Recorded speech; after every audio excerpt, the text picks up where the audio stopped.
धन धन सतगुरु तेरा ही आसरा। सतगुरु जी की प्यारी सात संगत जी, असली नकली मसले पर कथित नकली बाबा के एक वक्तव्य को हम आपको गौर से सुनवाना चाहते हैं, जरा गौर से सुने। सभी धर्मों के पवित्र ग्रंथों में ये साफ लिखा है कि ये एक त्रिलोकी है, ऐसी सैकड़े त्रिलोकियां हैं।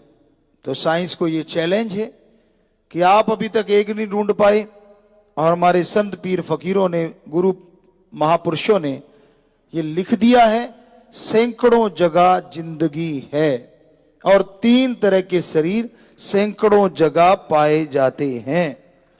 तो आपने जनाब को सुना कि संतों महापुरुषों ने लिखा है कि सैकड़ों जगह त्रिलोकी है और 3 तरह के शरीर सैकड़ों जगह पाए जाते हैं। अब जरा आगे भी सुने। तो एक दिन आप जरूर आ जाओगे, क्योंकि आप ऑलरेडी आ चुके हो। आप सोचेंगे जब ऑलरेडी आ ही चुके हैं तो एक दिन जरूर आ जाओगे, इसका क्या मतलब है? लेकिन खैर आगे सुनते रहिए। शायद आपको बुरा लगे, लेकिन सच तो सच है। बहुत से उदाहरण हैं। बैक्टीरिया, वायरस आप 1850 या 1890 में ढूंढा होगा, थोड़ा आगे पीछे हो सकता है सन साइंस का, लेकिन पवित्र वेदों में हजारों साल या लाखों साल या करोड़ों साल, अगर आप जिंदगी जितने साल की कहते हैं कि फलां जीव करोड़ों साल से सरवाइव कर रहा है, तो वेद उससे पहले से हैं। कि फलां जीव करोड़ों साल से सरवाइव कर रहा है, तो वेद उससे पहले से है। धर्मानुसार करोड़ों साल पहले जब कोई इंसान था नहीं, तो कौन से इंसान ने धरती पर जन्म लेकर इस वेद ग्रंथ की रचना की?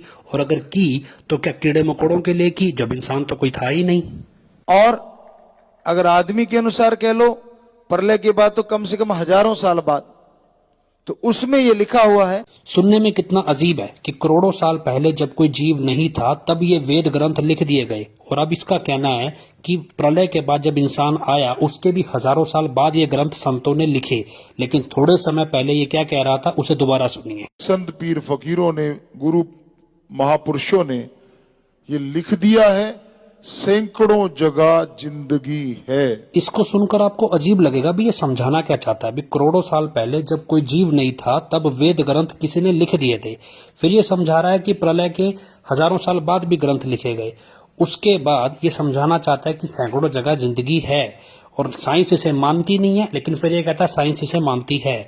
मतलब ये खुद कंफ्यूज है भी इसे क्या समझाना और क्या नहीं समझाना। और यही चीज हम आपको समझा रहे हैं भी नकल के लिए अकल चाहिए। अब सुनिए हजूर महाराज जी इस संदर्भ में क्या कहते हैं। अगर दुनियावी पढ़ाई के लिए टीचर लेक्चरर चाहिए, तो जो दिमागी पढ़ाई, अंदरूनी आत्मा की चढ़ाई है, क्या उसके लिए टीचर लेक्चरर नहीं चाहिए?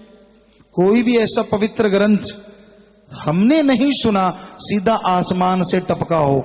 आसमान से टपके हमारे संत, गुरु, पीर, पैगंबर अवतार, और उन्होंने लिखे पवित्र ग्रंथ। यानी इंसान पहले आया और पवित्र ग्रंथ बाद में आए।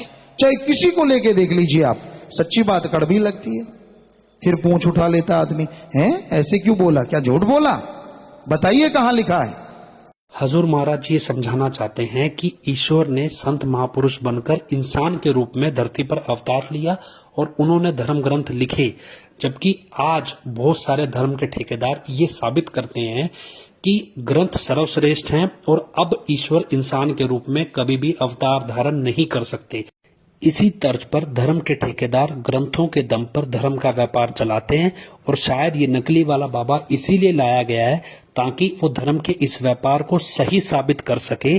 जबकि हजूर महाराज जी धर्म के इस व्यापार के हमेशा खिलाफ रहे हैं। तो जागरूक रहिए, समझदार बनिए। धन धन सतगुरु तेरा ही आसरा।